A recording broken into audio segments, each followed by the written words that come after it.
অবিলম্বে বঞ্চিত ভূমিহারাদের চাকরিতে নিয়োগ করতে হবে এমনই দাবি নিয়ে বক্রেশ্বর তাপবিদ্যুৎ কেন্দ্রের মেন গেট অবরুদ্ধ করে বিক্ষোভ দেখালেন বক্রেশ্বর ভূমিহারা ইউনিয়নের সদস্যরা। দুর্নীতির আশ্রয় নিয়ে নিয়োগের প্রতিবাদে এবং প্রকৃত ভূমিহারাদের অতি সত্বর নিয়োগের দাবিতে এদিন প্রায় 2 শতাধিক ভূমিহারা মানুষরা অনির্দিষ্টকালের জন্য অবস্থান বিক্ষোভ প্রদর্শন করেন। বক্রেশ্বর ভূমিহারা ইউনিয়নের সদস্যদের তরফ থেকে জানানো হয়েছে, যতদিন পর্যন্ত তাদের দাবি পূরণ না হচ্ছে এই অবস্থান বিক্ষোভ চলবে।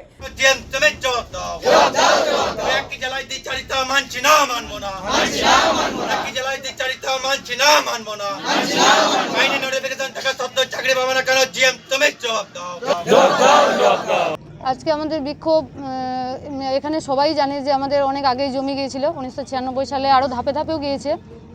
তো সেই সময় আইনি নোটিফিকেশন ছিল যে পরিবার পিছু একজনকে চাকরি দেওয়া হবে। তো অনেকেই চাকরি পেয়েছে, বেশিরভাগটাই ঘুর পথে পেয়েছে।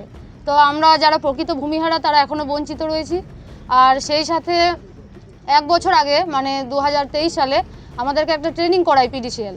ট্রেনিংয়ে বলা হয় যে তোমরা তো আনস্কিল, তাহলে স্কিল হলে তোমরা তাপবিদ্যুতে চাকরি পেতে তোমাদের সুবিধা হবে। তো কিছু ছেলেকে ট্রেনিং করায়, এখনও প্রচুর ছেলে যাদেরকে ট্রেনিং পরের বারে করাবো বলার পরও কিন্তু এখনও করায়নি।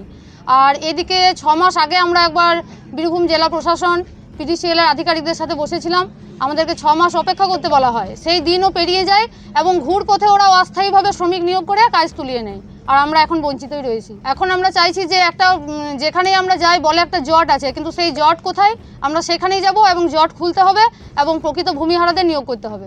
ডব্লিউবি পিডিসিএল এর তরফ থেকে বক্রেশ্বর ভূমিহারা এমন প্রায় 200 সদস্যকে গত বছর ট্রেনিং দেওয়া হয়, কিন্তু ট্রেনিং এর পর তারা কেউ চাকরি পাননি। তাই যতদিন তাদের চাকরির ব্যাপারটি সুরাহা না হচ্ছে তারা এই অবস্থান বিক্ষোভ চালিয়ে যাবেন বলে জানিয়েছেন। দ্য সহজ পাঠ, সহজ কথা, সঠিক তথ্য।